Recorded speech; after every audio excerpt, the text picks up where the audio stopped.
taste. Busting makes me feel good.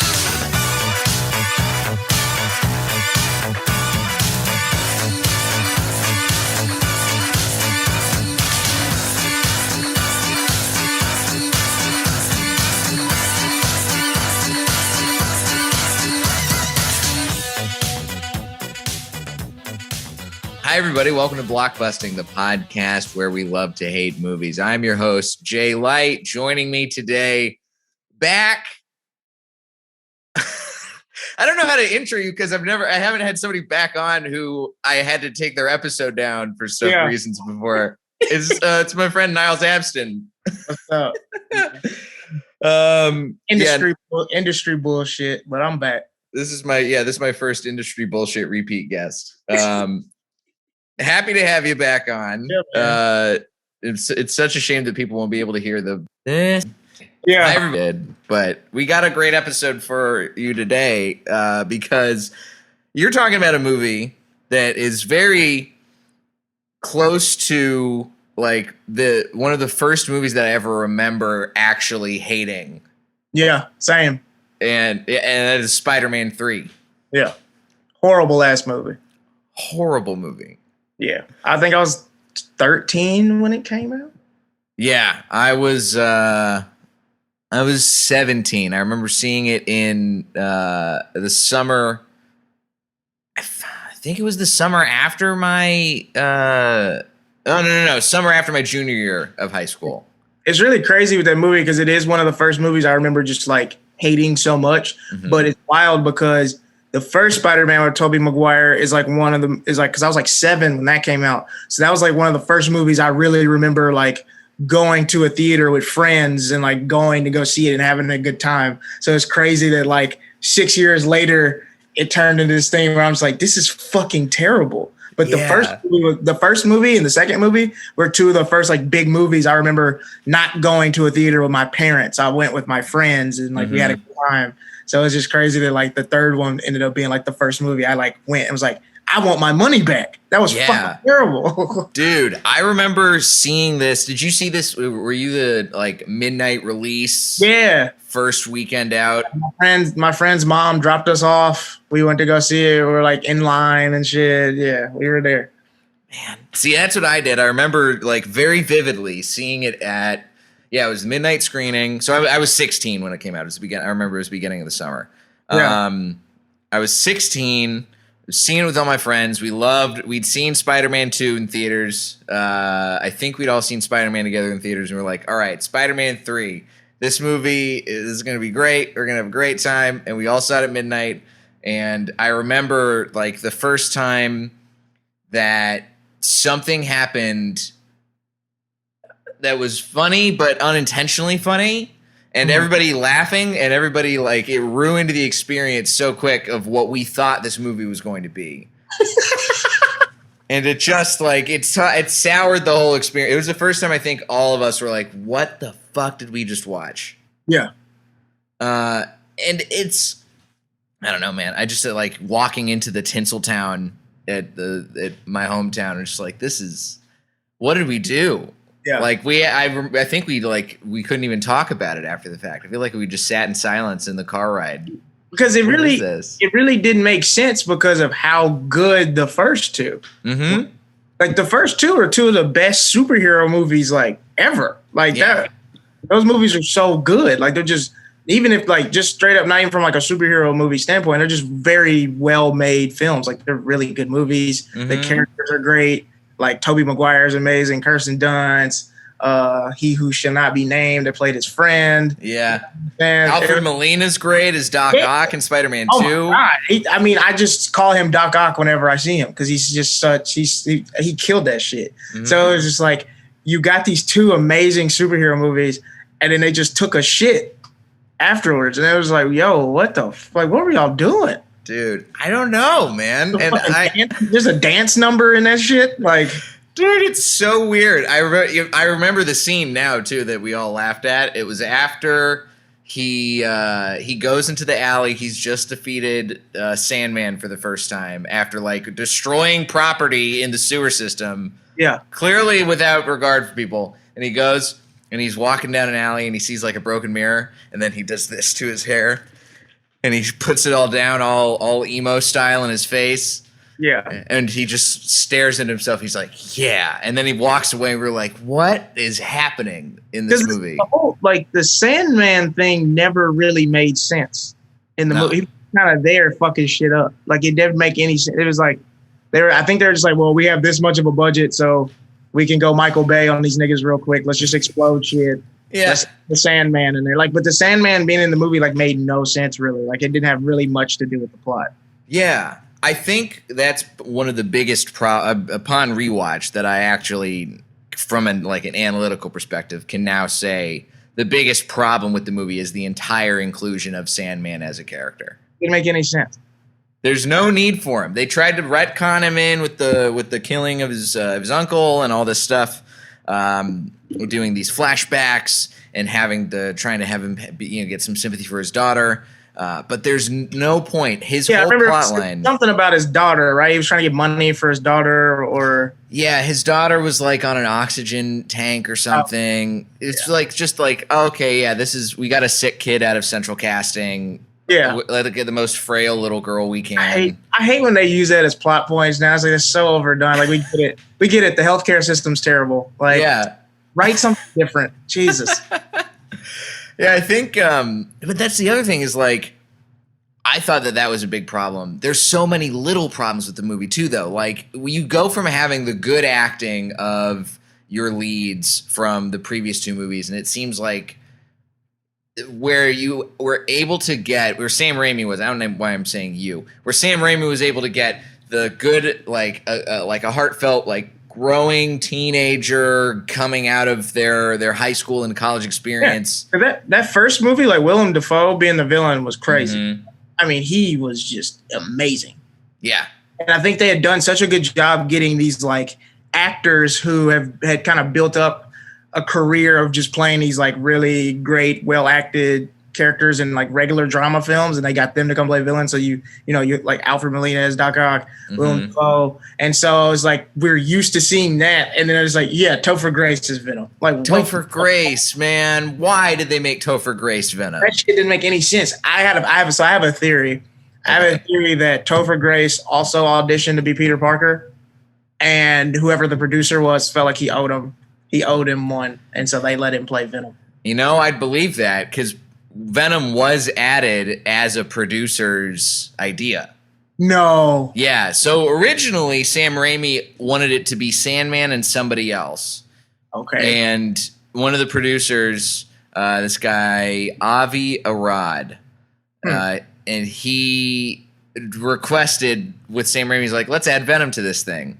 And they also added Gwen Stacy, who's like another character that is. That didn't make any sense either. Yeah, Gwen Stacy ad, because she didn't do anything like the comic books at all. Like the way they used her, it didn't really make any sense. Yeah, I had a friend of mine who was huge into the Spider-Man comic books, and he was so mad that they didn't do the big Gwen Stacy plotline from the comics of having Spider-Man accidentally kill her.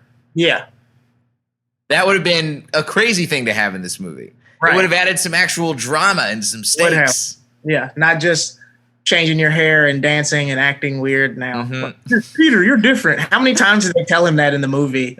Like, Jesus Christ. There's so many actors that were just like, Peter, you just seem different, man. Are you all right? Like, all right. Yeah. It's just standing in a hallway taking advantage of this poor, like, daughter of the landlord, making her make him cookies and feed them to him while he talks on the payphone. He's just an asshole. Yeah. No, like he literally it turned him into an asshole. Because I really think some producer was probably doing coke or something and saw Spider-Man in black and was just like, we have to do that. That would just look cool on the DVD cover. Oh, it looks so cool. Back then, it was all about the DVD cover looking cool. So you buy it when you go to Walmart or you go to Best Buy, right? Yeah. And so I really think like that's why. Like, it was like, oh, black, like Spider-Man in black will just look really cool. So they just like did the Venom thing. And I was like, it just wasn't. It's just weird, man. Like, and I'm looking at the poster. That's the thing. Everything about this movie should have been cool. Like, I remember, I'm looking at the poster right now. It's Spider-Man in red against Spider-Man in black in the reflection. The battle within. That's a great tagline for a movie where you're fighting within yourself to, like, who are you going to be? Right. but they didn't need to add all of this extra shit. Honestly, I think that beyond the Sandman plotline, all the stuff with Harry Osborn, we didn't really necessarily need that either. Nope. There's just no need. Because like Topher Grace's character, I'm blanking. Like, how did they introduce him? Like, how did he? They introduce him in the most. By the way, so this movie also is a 2 hour and 20-minute long movie. They introduce him at almost 40 minutes into the movie. Wow. And it's just the biggest exposition dump. He literally is just some guy who shows up with a camera because he's a photographer, Eddie Brock. And he's taking pictures of Gwen Stacy as she's like, there's this crane disaster that happens that Spider-Man has to save him from. And he's like, oh, wow, this is crazy. I can't believe this is going on. And he's talking to Gwen Stacy's dad, who's a cop. And is like, and the cop's like, who are you? And he's like, oh, I'm a photographer. Oh, I'm dating your daughter. My name's Eddie Brock. I'm a guy. And then it just cuts away. And then he has we're supposed to follow him along for the entire movie, but it's so frustrating, Niles. It's so frustrating watching this movie. I wonder if they just like, because they shot too much and they cut a lot of his backstory out, maybe. I don't know, man. And here's an interesting thing that I didn't realize. So, sometimes they'll release a movie with the director's cut. They did an editor's cut of this movie. That's interesting. Yeah, the editor's cut was released in 2017. Wow. It features unused music, is 2 minutes shorter than the theatrical cut, and has scenes that are shifted around or completely removed, includes 3 new scenes, 3 alternate scenes, and 1 extended scene. Wow. So a lot of the problem with this movie, I would imagine, came down from the producing side. I don't think Sam Raimi contributed to the downfall of this movie. I don't think that the acting I do think had some problems with like Topher Grace. Well, apparently Toby didn't want to do it, right? Yeah, and you can tell he's phoning it in. Yeah, he didn't. I don't think he wanted to do it because I think going into it, a few of the actors didn't really like the story. They didn't like where it was going, but they were locked in to a Sony contract, so they had to do it. But if I'm not mistaken, I remember reading like he didn't even want to do the movie. Yeah, and that's they also wanted to have a totally different extra villain that they wanted to have too. They wanted to get Ben Kingsley in to play Vulture. See, I just don't get why we haven't got a Spider-Man movie with the Sinister Six yet. Like, I don't really understand. Like, why haven't they made that happen? Are you a really big like Spider-Man and comic books guy? Yeah, well, Spider-Man's my favorite superhero ever. Okay, because I feel like superhero. I feel like he's the closest thing to a black dude in the Marvel universe. Like, he's a dude that lives in Queens that would deliver pizza, and he's broke, and he lived with his aunt and his uncle. Like, that's like the closest thing to a black dude in the Marvel universe. Like, I don't have anything in common with T'Challa. Like, the dude's a king and went to like the best college and shit. His parents are rich. I don't have anything. I have so much more in common with Peter Parker than I do with T'Challa and Luke Cage. I don't have anything in common with Luke Cage. Like, he's like nice and shit. Nah, bro. Peter Parker. That's who I have probably the most in common in the Marvel universe. But you, unlike the Peter Parker in this movie, would never be seen, I think, doing a dance number in the middle of the street. I would not. That was I just don't even understand, like, how did that even come about, and like I'm in this little industry, and the amount of people that have to say yes and sign off on things to get the smallest of shit going. That many people was like, yeah, this dance number is a good idea. Yeah. I think here's my theory. All right. There's so much of this movie that feels very disparate. Everything is sort of in these different little realms. And especially having watched this compared to so many of the Marvel and superhero movies that I've seen over the past, 10, 13 years. Right. This movie is clearly trying in some points to do the thing that Marvel movies especially did later on, which was have a lot of like comedy and snark and stuff baked in addition to these really cool action sequences.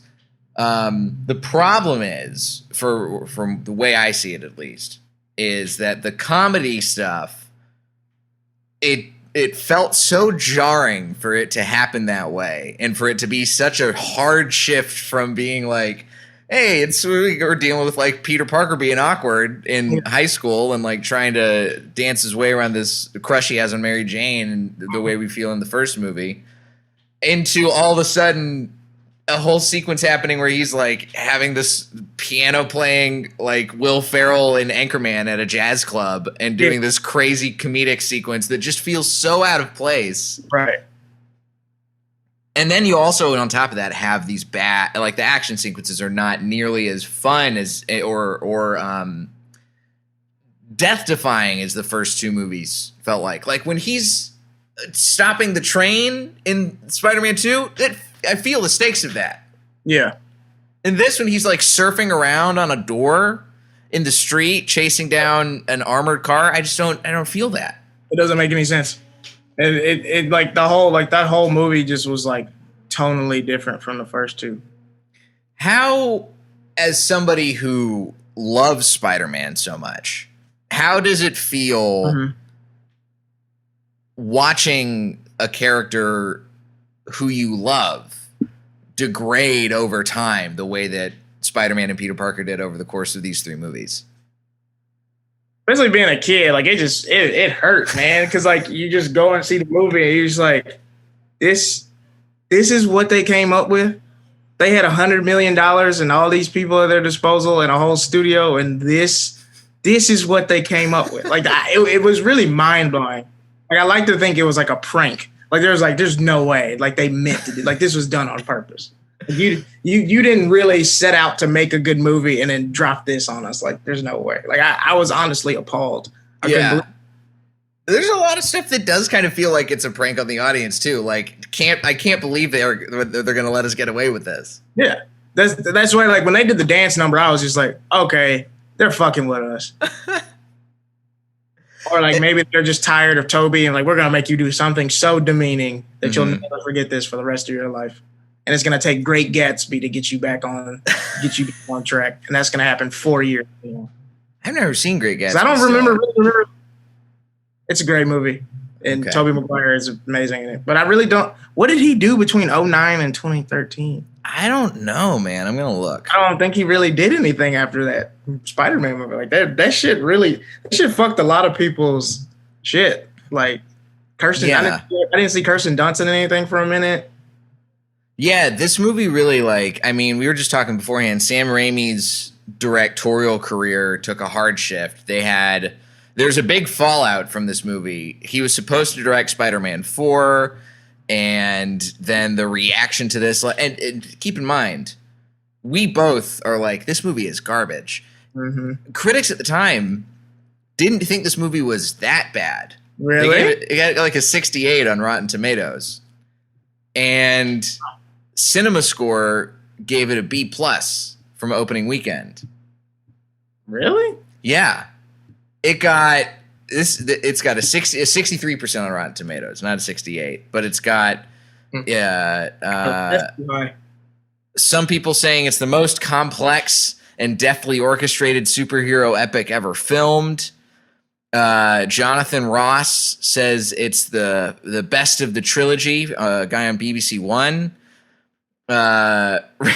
Richard Corliss of Time magazine commended the filmmakers for their ability to dramatize feelings of angst and personal betrayal worthy of an Ingmar Bergman film, and then to dress them up in gaudy comic book colors. What are these reviews? They don't know what they're talking about. And then I think what made it even look even worse is because The Dark Knight came out the year before? Year after that. Oh, the year after that. Yeah, okay. It was 08. Okay. But what was the first one? Batman Begins was right before, and Batman Begins blows this movie out of the water. Exactly, Batman. So I know, like the Christopher Nolan Batman trilogy had started by the time this right before this movie came out. So I think that's what made it even look worse because it's just like, well, they did it right. What's wrong with you guys? Like, what are y'all doing? So it's just I don't know. I don't know, man. Here's too many people like those kind of movies, those studio movies. It's just too many people's hands on them. Yeah. You know what I'm saying? Like it's hard to make a good movie with those big IPs. Like if somebody can turn like a book or a comic book or something that we all know and love that in a different medium into a good movie, that's like you're a really good director because like the studios, they own the rights to it. So like they already have all their ideas they want to do. Then each producer has something because they all have an attachment to it. And there's like all these little things that everybody's trying to do to the adaptation. But the shitty thing about that is nobody knows who, like these people I have meetings with at these studios. Nobody knows who those people are. Their name isn't directed by or written by when the credits scroll down. So everybody's just like, man, Sam Raimi fucking sucks. And there's like a lot of shit that happened in that movie. Sam Raimi might not have even really had the leverage to be like, I don't want to do that or argue. Right. A lot of times they'll be like, okay, cool. We'll just find the next schmuck that'll just come do what we say. Like that happens a lot because I remember there was one of the Star Wars movies.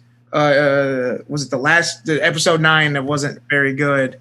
The guy who was going to direct it, he dropped out months before because he felt like the producers just had too much of a chokehold on the project and what they were going to do. And a lot of those big IPs, the script, like a lot of people don't know this, the scripts are changing like every week because people leak those scripts or like one of the actors who gets signed on to play like a side character that's an A-list actor, he doesn't like that he doesn't get enough lines. So it's just like those big IP like Lord of the Rings and Star Wars and Marvel and the book, like all the Hunger Games, all that kind of shit. That shit is like forever changing. Like until they actually shoot that shit. And then there's so much money put into it. So a lot of times like the director is just working with whatever was just left and whatever they let them do. It's kind of is like it's like a blessing and a curse because like if you can pull off one of those big IP movies, like you can do whatever you want. But if you do it bad, all the fans of those books or comic books are gonna hate you for the rest of your life.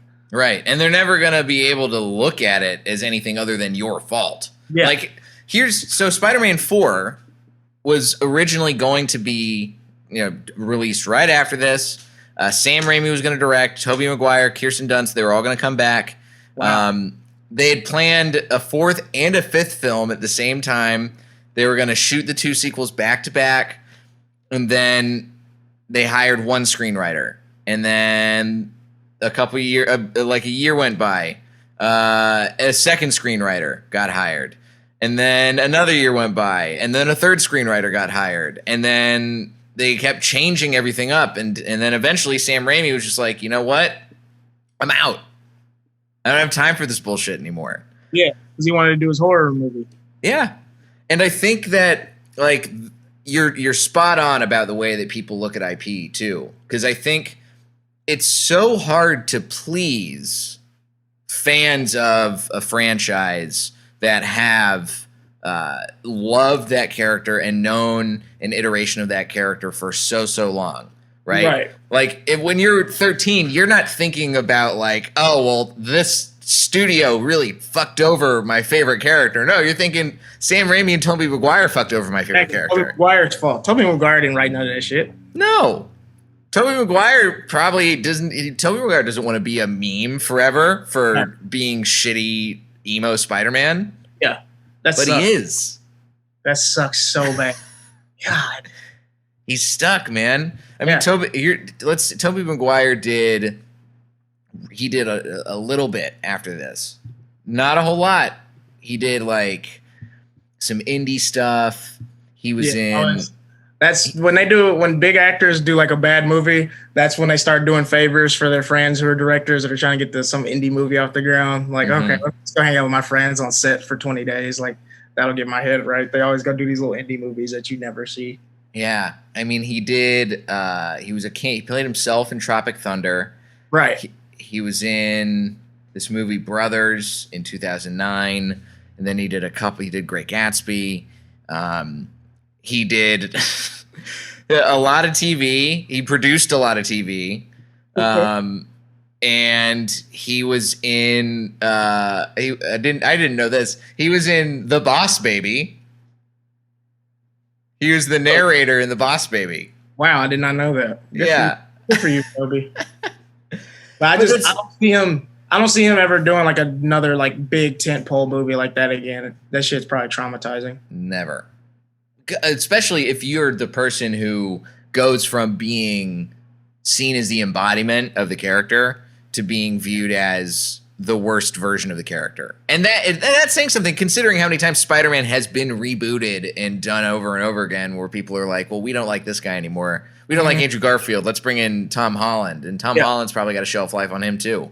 Yeah. I mean, like, because like I feel like Tom Holland has done well the first two movies, but this next one that comes out, if it's shitty, then everybody's gonna be like, he fucking sucks. So it's like, so it's really this gift and a curse, because like with those big movies, it's hard.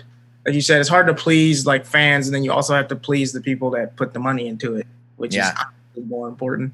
So it's like that's why like a lot of these big actors that like do these Star Wars movies, you don't really see them in a lot of big movies after that, because I don't think they want to do any big movies anymore after that shit.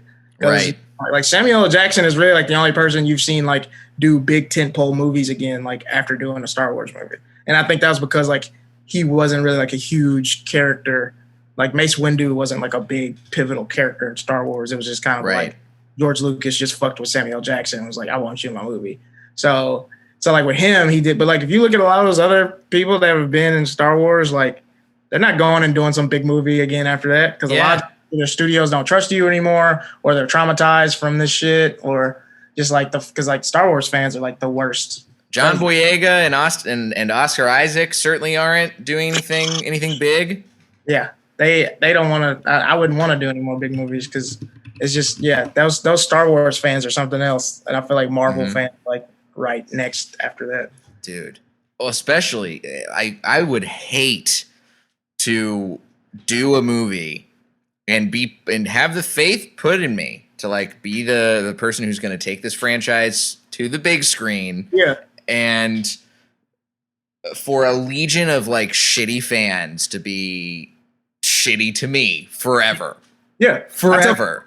I tell people like all the time, if like, and they'll do it for anything. Like if Get Out was a book first and then the movie came out, people would be like, it wasn't like the book. That was fucking terrible. It could have been the exact same movie we watched, but if it had been a book first, people would have been saying it was shitty. But because there was nothing you could compare it to, it's an amazing movie. And I love that movie. But if it had been a book, people would have been saying that same shit. The way he portrayed it, it just wasn't like the book. It just wasn't like, duh, bro. That's why it's a fucking book. It's different. I have a question for you that I feel like you're gonna have a good answer for. I'm intrigued. Okay. So, you're in addition to being a great comic, you're a writer, you're a filmmaker, you do all that stuff. What if there was like an IP that was a big budgety IP that you would want to direct or write, or both? What would you want to do that you feel like you could pull off and have a good take on? That's a good question. I think I got a couple. I would love to write a Static Shock movie. Oh, that would be fun. That would be crazy. And they're working on that right now. So we'll see. We'll see what happens with that. I would love to write a Static Shock movie. What else? I would love to write a Digimon movie, bro. Dude, I think Digimon needs more credit than it gets. I think I could kill a live action CGI Digimon movie. Like I think I could do that shit. I loved that show as a kid. I thought it was so dope. I thought the story. Because like with me, I felt like the video games for Pokemon were better and the cards and stuff. But storytelling and characters, I thought was way better with Digimon. That's what I always felt like. The storytelling, like the TV show, was better. Yeah. And so I feel like I could do like a dope like Digimon live action movie. Dude, Digimon live action, that would be great. Yeah, Static Shock, Digimon, and then I don't know. Ooh, a Zorro movie. I think I could do that too. Ooh, okay. I think I could kill a Zorro. Like, would you do like old school Zorro where he's still like it's back in the day, he's on the horse, or would you do like a reboot, like up to date? Back in the day, cowboys, all that kind of shit. I think I could do that. That's good. I feel like that's when you're gonna have to fight with the studio on. I feel like studio's gonna want to put him on a motorcycle or some shit. Right, something crazy. Let's just give him a black helmet and he's on a motorcycle, and we're gonna set it in 2056. And like, all right, and he shoots a gun in a Z. Yeah. That's probably in development right now. We don't even know. Probably is. I'm surprised the Digimon movie's not in development already. I know it should be. Like, I just feel like there's so many fans. Like, all the fans are grown up now. You can make a dope movie like that. 'Cause I feel like they did a good job with the Pikachu thing. That was really Detective Pikachu.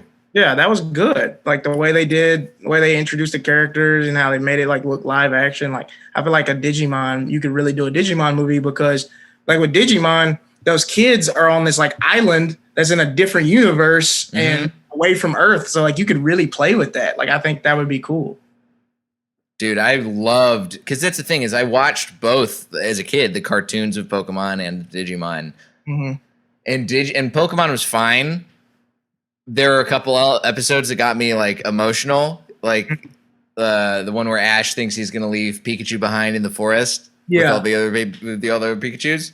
Yeah. But Digimon, I feel like got me to that place all the time because there was a lot of conflict between the friends on that show. Right, and it was literally kids without adults stuck somewhere, and all they had were these creatures, you know.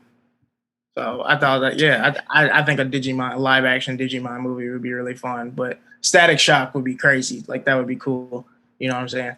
I watched a little bit of Static Shock growing up. Who's doing the reboot of it? Do you know? Or not the live action version? Nothing's attached to it publicly. I just know Michael B. Jordan is the executive producer. Oh, okay. But I don't know who's writing, directing, or starring in it. But I just hope they don't try to make it all like serious and he gets shot by the police or some shit. Like, I just make it a fun superhero movie. Like, I'm not trying to see all that. Yeah, I think that's probably good. I feel like, and this is the downside, is because Static Shock's a DC character, and DC loves to do that shit that's like overwrought and serious. But the thing is, that's why these Tom Holland movies have been so good, is because they were just like, let's just make fun teen movies, and the main character just happens to be Spider-Man. And like that's why they've worked so well. And so like they need to take that vibe and put it in Static Shock because it's just it was a fun teen show. It was a dude hanging out with his friends and he had superpowers that he couldn't tell his parents about. See, I gotta watch that. I would love to watch that version. I don't want to watch a version where he's like, oh, I have to deal with this lightning powers is like this is a metaphor for my own humanity or some bullshit like that. Yeah, he's just a kid. And then the cool thing about Static Shock is like there's another kid in his high school that has powers as well, but he's a villain. But they don't know who each other are. They just yeah, that's right. But they go to the same high school, and I'm just like, that's the movie right there. That's easy. That's fun. They don't know who each other are, and then towards the end, I would do it where like towards the end they find out who each other are, but then they need each other's help to defeat an even bigger villain. Easy movie. 1, 2, 3. There you go. Great. Just make it fun. Blow some shit up. It's gonna make $800 million if you just don't fuck it up. Like Zack Snyder, you better be listening to this because produce this Static Shock movie. Nah, he doesn't. He's probably not listening. No. He might have listened to the Kyle Reel episode to see if we talked shit about him or not. But what did y'all talk about? The Snyder Cut? No, we talked about not even that. Uncut Gems. But it was right after his whole like crowd work thing that he did. I love it. Okay. Where he was roasting Zack Snyder and didn't know who he was. Kyle hated Uncut Gems. Yeah, man. I'm gonna have to talk to him about that. That pisses me off. It's one of those. I couldn't. All the reasons that I love that movie are the reasons he hated that movie. Wow. Yeah. That's hilarious. Oh, it's just one of those things. I can't convince somebody to like something. Yeah, it's all subjective. Yeah. It's not subjective. It's funny how like art is so subjective, but there are certain things that are just so good that like everybody likes them. Like Good Kid, Mad City. Like there's no subjectivity. If you don't like Good Kid, Mad City as a rap album, you're just a fucking idiot. You know what I'm saying? Like that's those type of things, or it's funny how that works. But there are always like a few things that are just so good. Yeah. Like you can't shit on something like Good Kid, Mad City, right? You can't shit on like Shawshank Redemption or something. No, really. You can't. You really can't. Even for all, like, I'm not somebody who's like, oh, Shawshank movie is not one of my top even 100 movies. But I still can watch it and be like, yeah, this is a really well-made, well constructed movie. I can see why it's got so many people who absolutely love this thing. Yeah. I feel like a movie that was kind of like that was The Hangover. I felt like it was I felt like it was so funny that even people that don't like that kind of lewd type of comedy were still like, it's really good. It's a good movie. Like it was like, and then like the time it came out and everything. But yeah, every few years there's something that comes out that it doesn't matter subjectivity, what you're into, it's just that good that you gotta fuck with it, you know. Dude, the fact that The Hangover won a Golden Globe for best comedy. And usually with that, they don't really go with the best comedy because like usually the comedies that are nominated for the Golden Globe are like they're movie, like I call them they're just not dramas all the way. They're not comedies though. You know what I'm saying? Like it's just they're like those movies. You know those movies where they'll have something like a character will say something and like everybody will laugh like in the movie, but you're watching it and you're not laughing at it. You're like, that's not funny. Like those are the type of comedies that win Golden Globe best comedy. Yeah. Like it's funny to the characters in the movie because they're there. The movies that won, it's not funny to you. But usually they're good movies. They're just I wouldn't call them comedies though. For some, like it's Vicky Cristina Barcelona won the year before. Sweeney Todd won before that. Dreamgirls beat out Borat the year before that. Right, because the way they do it is like comedy and musical, which I wish they would stop doing that shit. Like just have 3 different categories. The award show's 3 fucking hours anyway. You can add one more. Like, well, now I don't think there's going to be a Golden Globes anymore. So we'll see. I don't think so. I think that's over. It seems like it's all done. I had a dream of winning one day, but that ain't happening. So, hey, Critics' Choice. That's going to be the new hotness. You think so? Oh yeah, they already picked up for that time slot. Wow. Okay. Yeah. Do they do comedy? Because like a lot of award shows don't do comedy. Critics' Choice, I think, does comedy. I think they do really granular, like their combo of Oscars stuff and then also the kind of stuff you'd see at like the MTV Movie Awards. Okay. So I feel like the Oscars need to add like best comedy and best horror. Yes. I feel like that would be cool. Because then I feel like if you kind of break it up and then you have best picture, which is comprised, because I feel like you should do like best drama, best comedy, best horror, best sci-fi, best indie, and then you take the winners of each of those and then you do best picture out of that. Oh, like, okay. Best picture should come out of the movies that have already won something. You know what I'm saying? Because like that. You'll have a movie that wins best director, best actor, best script, and then another movie will win best picture. Well, how is that the best picture if this other movie has the best actor, the best director, and the best script? Ain't that the 3 things that you need? I was like, I don't understand. Or like a movie that'll win, or like you'll have a movie that wins best picture, but then none of the actors from the movie are nominated for anything. Right.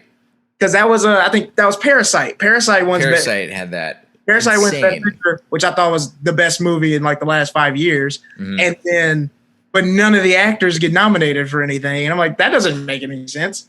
How's it the best picture if nobody in the movie is good enough to be the best actor, or best actress, or best? It's crazy because also they were good enough. For sure, they were good enough. That's what I'm saying. It didn't make any sense. So I'm just like, who is picking this shit? And that's why I think like best picture should be comprised of which movies win the most awards, or they win like if you just break it into genre, that would make it way easier. So like that way you have the best comedy, the best drama, the best sci-fi, the best horror, and the best indie movie all battling out for best picture. Because that would be, if all these movies won their category, then they should have a shot at best picture. But that's the other thing too, is like the Academy does not respect horror movies. Or comedies. Yeah, like occasionally something will slip through, but even like some of my favorite movies from the past 5 years, Hereditary and The Babadook and frankly Uncut Gems too, which is a really, it's a dark comedy, but it's a comedy. That not getting nominated for anything was kind of a blow to me, because I was just like, well, that's the kind of shit I want to make. So I guess I just need to just know that, hey, you ain't winning shit, because that, like, I haven't really met anybody. And it's crazy. That's why I want to talk to Kyle, because I haven't come across anybody that was just like, I hated it. Like, there are some people that be like, oh, I feel like there could have been this different or this different. But like, for the most part, everybody I've talked to either liked the movie or at least thought it was good, or was in love with it. Because I just thought it was so interesting just the pacing of the movie and how they had this horrible person, but you still root for him. And that's why somebody said that movie doesn't work without Adam Sandler, because they said like Adam Sandler's built his whole career doing these movies of these dopey dudes you fall in love with, Right. And so now he plays this guy, he plays Howard, and they're like, so they kind of trick you into liking Howard by having Adam Sandler playing. I was like, wow, it's genius. It's genius. But that movie was just so good. And then just like the way, and like, it's like, they even talked about it, like, it's like paced like a basketball game, the movie. And then like basketball is like this overarching theme in it. And just the way like it all unfolds and everything, like with him.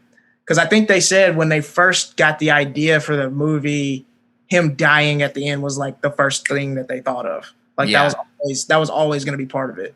And so I was like, I love the Safdie brothers. I can't wait. The Safdie brothers are great. Their next movie, I know, is something. They're developing something that sounds really fucking cool. They're developing something with Nathan Fielder too for TV, which I am really excited about. That's a cool team up. That's interesting. Yeah, it's a pilot. It's a parody of an HGTV show that involves like a haunting happening. And oh man, and then also the Safdies are supposed to be doing. Oh no, they're not. They're doing a. They're originally going to do a remake of 48 Hours, written With by Gerard, right? with Gerard co-writing it. Yeah, I heard about it. They're changing it a little bit now too, so we'll see how that all winds up going. But if Gerard's writing it, I trust it. We'll see. Yeah, I love when they give comedians a shot, and it's interesting when they usually give a comedian a shot to do some shit. It always works out. So I'm just like, why don't they just let comedians do everything? Yeah. Well, because we understand humanity in a very different way than I'm telling you, it's non-comedians. And I know I'm biased because we do this shit every day and we know comics, but it's just like comedians are the most creative people, bro. Because I was thinking about I put a special out, and I was me and a friend were talking. It's like a comedy special is essentially a movie. You're the only character, and you're just telling stories. If you ever watched a movie where a dude sat in a chair and just talked into the camera and told a story for the whole time, you'd be like, "This is the worst movie of all time." But comedians do it all the time, and they're amazing. But we can figure out a way to keep your attention for an hour. We can make you cry. We can make you laugh. We make you angry. We make you think. We make you reminisce. We do all these things, and it's just us talking into a microphone. So imagine if you gave us all these resources to do like a real story. You know what I'm saying? And so it's just, I think comedians are just so creative in the way we trick people into agreeing with us sometimes. Like all these because I've had shows where somebody was just like, I changed my opinion on something just but listening to your joke, and I'm like mad at myself now, and I was just laughing. Like that's like the power that we have. Like we can really manipulate words and all these kind of things, and I'm just like, just let more comedians make movies Hey, look, it worked great for Jordan Peele. Gerard just won an award at Sundance. I can't wait to see Gerard's movie. I heard it's amazing. I'm so excited to see it. He swept Sundance. I was trying to get some online live stream tickets, but they sold out. Yeah, same. Before. But yeah, I heard it's great. They said it's super dark, but it's also funny. I mean, the synopsis of it is it's like Suicide Pact, but it's written by a comedian starring Gerard. It's gonna be. I have total faith in that movie. And directed, yeah. Yeah, I'm excited to see that shit. And then Tiffany Haddish is in it, and JB Smoove is in it too. So yeah, I'm excited. So yeah, it should be interesting. If that movie is a hit, I feel like it'll open shit up for more comedians making stuff, or if anything, Gerard can just start producing more stuff that comedians make and everything. I hope so. That would be cool. Yeah. Anyway, hey, speaking of specials, speaking of your special, where can people watch that? Girls Don't Twerk to Jokes. Yeah, Girls Don't Twerk to Jokes. You can watch it on YouTube. Literally just type in Niles Abston, Girls Don't Twerk to Jokes. Or if you're more of a listening type person, you can listen to it on Spotify or Apple Music. I don't care how you watch it or listen to it. I'm not making no money off of it. So check it out. Dude, you got to get a sound exchange check coming your way. It takes 6 months for that shit to all come together. So it's still a little process and everything. So we'll see. I will say, when it finally does happen for you, I just got my first sound exchange check a week ago, and I was like, this is it really wasn't that much, but I was like, this is enough. This is Well, More this than what is the culmination. you thought. Yeah, Yeah. I can't wait. And you got the Clown Cast that you do with Harper Rose. Yeah, definitely check the Clown Cast with Harper Rose out. We just did a live show in LA. When is this coming out? This will be out on Monday. Okay. Yeah, on Monday we're basically announcing like we're gonna be doing shows in Chicago, New York, Kansas City, and Columbus, Ohio. So if you're out there and you listen to this, follow me on Twitter at Niles100 and you'll get the ticket information and all that. Go get that. Niles is a great comic. You're gonna love watching him live. And you can find me at Diet J on Twitter and Instagram, jlightcomedy.com for show dates, mostly live, a couple live streams. But yeah, dude, this has been great. It's so great to have you back on on for the first time, depending on who's listening to this. Right. We didn't talk shit about anybody else beforehand. Why would we do that? Nope. This has been Blockbusting. Go see something good for a change.